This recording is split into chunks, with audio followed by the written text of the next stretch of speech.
안녕하세요. 초콜릿 서재에 오신 걸 환영합니다. 이제 날씨가 많이 따뜻해졌습니다.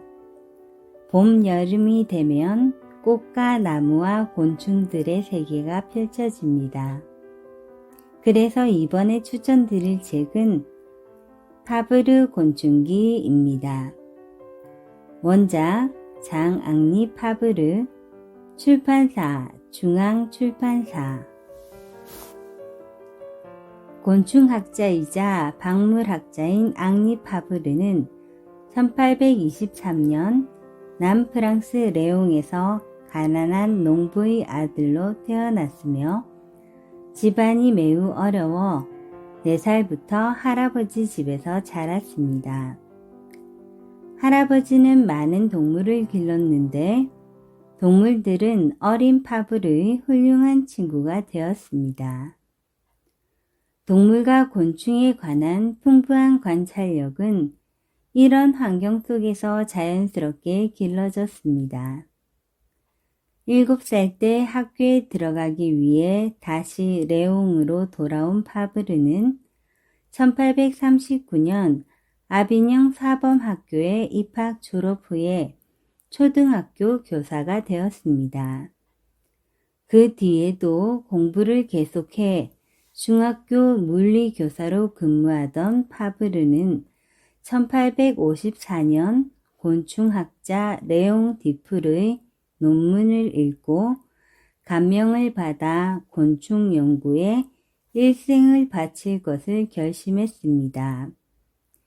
파브르는 그때부터 곤충을 연구하고 관찰하는 일에 매달렸습니다. 그것을 책으로 만든 것이 바로 곤충기입니다. 파브르는 1879년 1권을 쓴 뒤 1907년 10권을 쓰기까지 30여 년에 걸쳐 곤충기를 출간했습니다. 파브르 곤충기는 세계 자연과학계에서 전례를 찾아볼 수 없는 위대한 기록물로 살아있는 곤충에 대한 관찰과 실험 연구를 통해 곤충의 세계를 관찰한 대기록입니다. 이 작품은 1915년 91세의 나이로 파브르가 세상을 떠날 때까지 열정적으로 연구했던 신비로운 곤충의 세계를 통해 컴퓨터 백과사전이 발달한 현대 사회에서도 여전히 우리에게 새로운 지식과 흥미의 세계를 열어주고 있습니다. 세상을 바라보는 발상의 전환, 창의적 시선, 독창적인 세계관을 갖게 해주는 파브르 곤충기는 어린이와 어른 모두가 평생을 곁에 두어야 할 자연과학의 클래식입니다.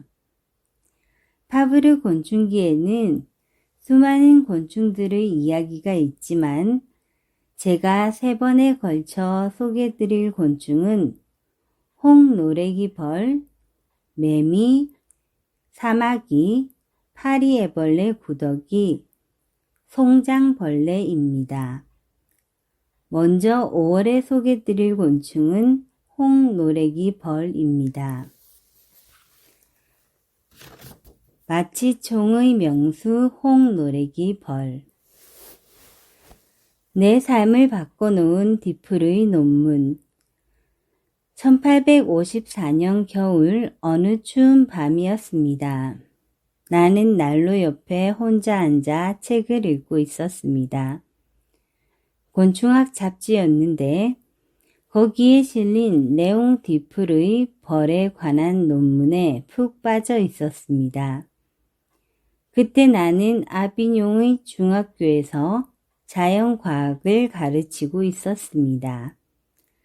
하지만 봉급은 적고 실험기구나 책은 엄청 비싼 데다 가족이 많아서 열심히 아르바이트를 해야 했습니다. 어릴 때부터 나는 곤충을 무척 좋아했습니다. 하지만 그날 그 논문을 읽고서야 이것이야말로 내가 정말 하고 싶었던 일이야 하고 깨달았습니다. 그때까지 나는 곤충학이란 곤충을 잡아 표본을 만들고 책을 통해 이름을 잡고 새로운 곤충을 찾아내어 이름을 붙이는 학문이라고만 생각했습니다. 하지만 디플의 논문을 읽고 나서 곤충이 자연 속에서 어떻게 살아가는지 조사하는 생태 연구라는 분야가 있다는 것을 알게 되었습니다. 나는 어서 봄이 와서 디플의 논문에 나온 사냥벌을 연구할 수 있게 되기를 애타게 기다리면서 그의 논문을 읽고 또 읽었습니다.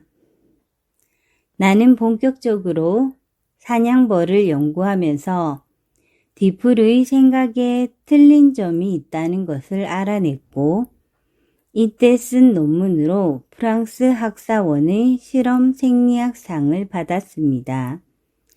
하지만 그보다 더 기쁜 일은 자기의 잘못을 비판한 나에게 디프르가 다정한 격려 편지를 보내준 것이었습니다. 여기서 디프르의 논문을 간단히 소개하겠습니다. 비단벌레 노래기벌은 사냥벌의 일종입니다. 사냥벌이란 혼자 생활하면서 다른 벌레를 사냥하여 집에 모아두고 애벌레의 먹이로 삼는 벌을 말합니다. 먹이는 벌의 종류에 따라 정해져 있습니다. 노래기벌은 날개가 딱딱한 비단벌레 같은 갑충을, 구멍벌은 여치나 메뚜기 따위를, 대모벌은 거미를, 나나니는 군뱅이를 먹잇감으로 사냥합니다. 1839년 7월 시골에 사는 친구가 나에게 편지를 보냈습니다. 어떤 벌이 날아가다가 떨어뜨렸다는 비단벌레 2마리와 함께 말입니다. 그건 2줄 비단벌레라는 매우 진귀한 종류여서 나는 무척 기뻤습니다. 이듬해 7월 나는 왕진도 할 겸 그 친구의 집을 방문했습니다. 진찰을 마친 뒤 우리는 비단벌레를 찾아 나섰습니다. 그날은 날씨가 흐리고 기온도 낮아서 벌이 날아다니지 않았습니다. 하지만 우리는 단념하지 않고 벌집을 찾기로 했습니다. 나는 이런 벌은 땅에 구멍을 파서 집을 만든다는 걸 알고 있었습니다. 땅 위에 두더지 눈턱처럼 흙이 조금 쌓인 곳이 벌집입니다. 위쪽의 흙을 걷어내자 구멍이 땅속으로 깊이 뚫려 있었습니다. 삽으로 한참 파내려가자 비단벌레의 날개가 부서진 채 햇빛에 반짝였습니다. 조심조심 더 파내려가자 형태가 온전한 비단벌레가 서너 마리 나왔습니다. 금색과 녹색으로 영롱하게 빛나는 비단벌레를 발견한 나는 정말 기뻤습니다. 그때 흙 속에서 벌이 한 마리 기어 나왔습니다. 프랑스의 대서양 연안 지방과 스페인에 흔한 노래기 벌의 일종이었습니다. 1시간도 안 걸려 우리는 벌집을 3군데나 팠습니다. 따져보니 벌집 하나에 비단벌레가 평균 10마리 넘게 들어있었습니다. 비단벌레 노래기 벌은 사람이 밟아 단단해진 길에 집을 짓습니다. 벌집의 깊이는 보통 30에서 40cm입니다. 구멍은 처음에는 수직으로 나 있지만 도중에 직각으로 굽어져 가장 깊은 곳에 5개 정도의 벗지만한 방이 있고 방마다 비단벌레가 들어 있었습니다. 보통 3마리가 애벌레 1마리의 식량이지만 비단벌레가 큰 종류면 한 마리나 두 마리가 들어있기도 합니다. 벌집을 발견하면 입구에 집을 꽂고 한 변이 40cm 정도 되는 정사각형을 그립니다. 이어서 모종삽으로 정사각형 둘레를 깊이 40cm 정도 되게 파서 흙을 덩어리째 들어 올린 다음 부드럽게 붓습니다. 이렇게 해서 나는 며칠 사이에 벌집을 20개쯤 파엎었습니다. 노래기 벌의 애벌레는 알에서 각 깨어난 것부터 다 자란 것까지 골고루 있었습니다. 고치에는 아름답게 빛나는 비단벌레의 껍데기가 박혀 있었습니다. 비단벌레는 모두 400마리가 넘었습니다. 처음에 나는 비단벌레의 아름다움에 놀랐지만 나중에는 노래기 벌의 놀라운 능력에 감탄했습니다. 그 많은 먹이 가운데 비단벌레 아닌 것은 단 한 마리도 없었습니다. 비단벌레라 해도 모양과 크기가 종류에 따라 꽤 다른데도 노래기 벌은 그것들이 모두 비단벌레라는 것을 아주 정확하게 알고 있었던 것입니다. 신기한 일은 또 있습니다. 벌집 속에 저장된 비단벌레는 완전히 죽었는데도 마치 살아있는 것처럼 싱싱했습니다. 다리와 더듬이, 몸의 마디마디도 매우 부드럽고 구부리거나 펼 수 있었습니다. 부서진 곳이 한 군데도 없고 흠집도 없었습니다. 나는 벌집에서 파낸 비단벌레를 이틀 동안 그냥 두었습니다. 그런데 조금도 딱딱해지지 않고 썩지도 않았습니다. 뿐만 아니라 해부해 보니 내장도 살아있을 때와 같았습니다. 보통 곤충은 죽은 뒤 12시간만 지나면 내장이 마르거나 썩어 버리는데 말입니다. 하지만 노래기 벌이 잡아놓은 비단벌레는 일주일 때로는 2주일이 지나도 썩지 않았습니다. 그 까닭은 무엇일까요? 먹이가 썩지 않게 방부제 주사를 하기 때문이 아닐까요? 그렇다면 벌이 사용한 방부제는 어떤 것일까요?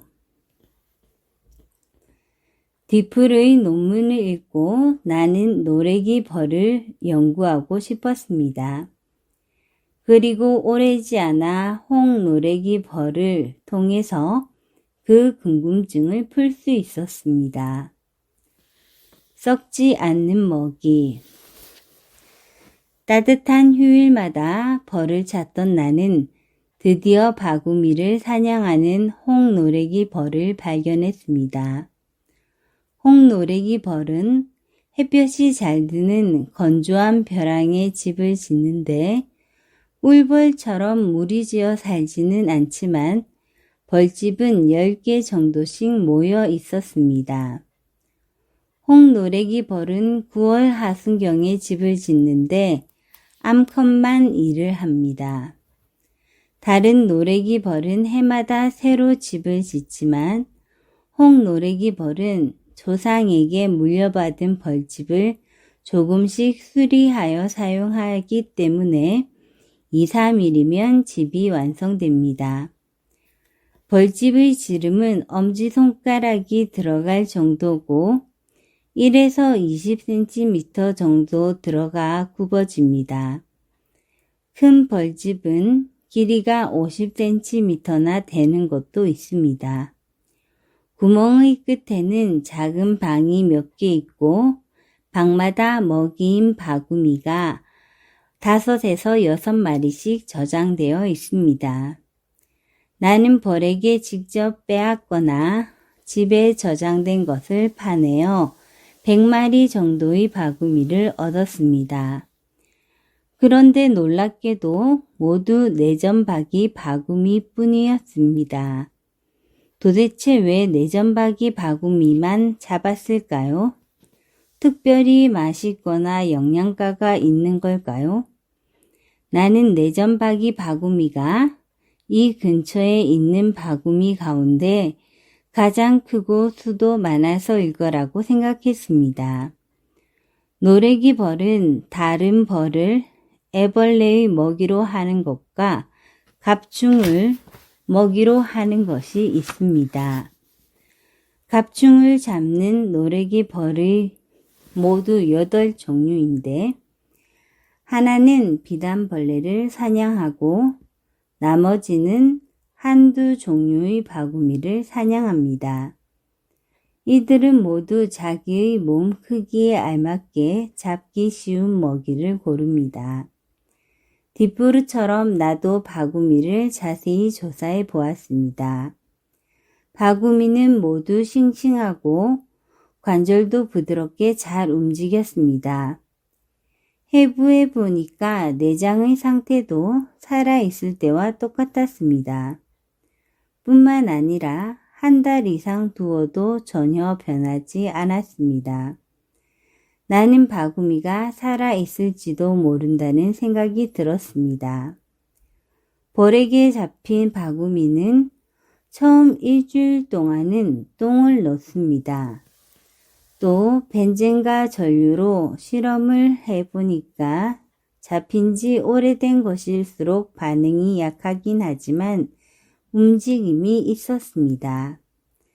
다른 갑충도 전기 실험을 해보았는데 벤젠과 황산가스로 죽인 곤충은 전혀 움직이지 않았습니다.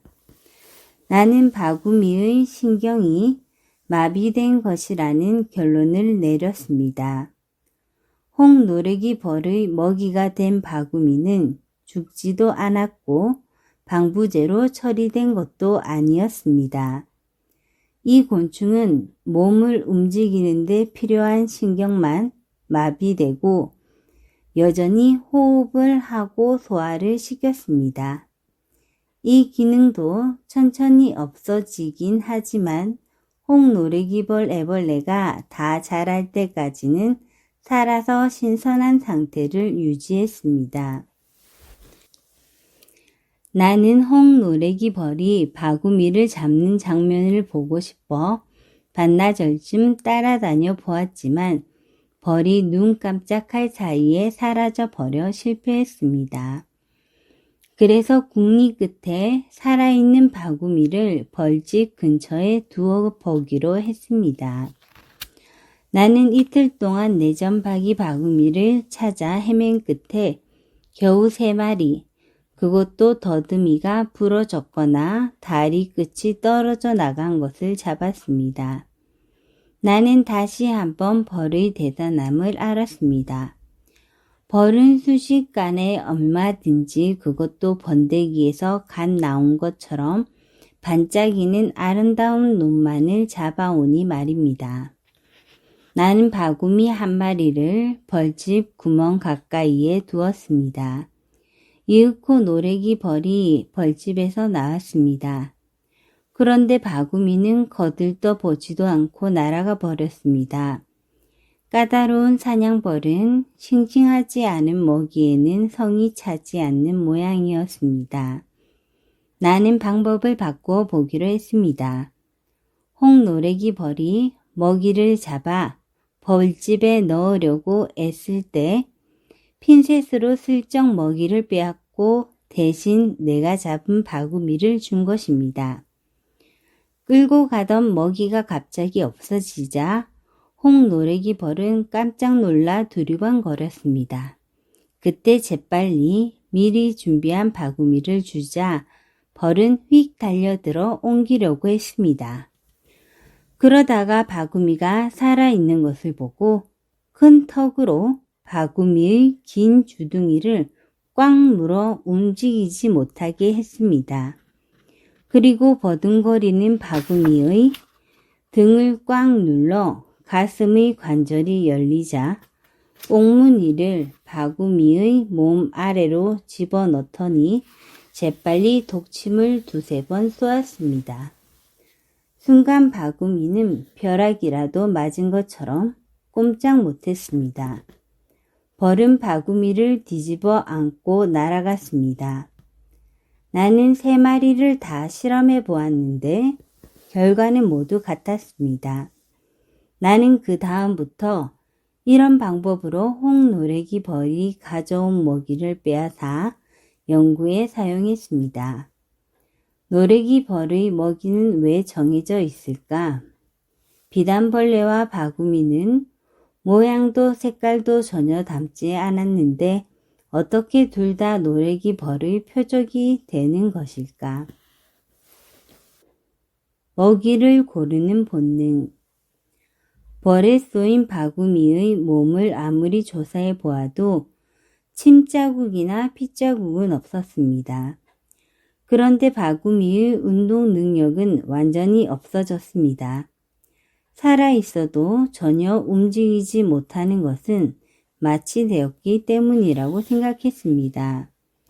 마취시키는 방법은 한 군데 또는 몇 군데의 신경에 상처를 내거나 잘라내서 움직이는 능력을 없애는 것입니다. 곤충의 신경은 배와 가슴이 연결된 부위에 있습니다. 그러므로 마치 침을 찌르는 곳은 아래쪽입니다. 벌은 가늘고 약한 침으로 딱딱한 갑옷을 입은 바구미를 찔러야 하는데 단번에 상대를 움직이지 못하게 하지 않으면 자신이 위험해지므로 신경의 중심인 신경절을 공격해야 합니다.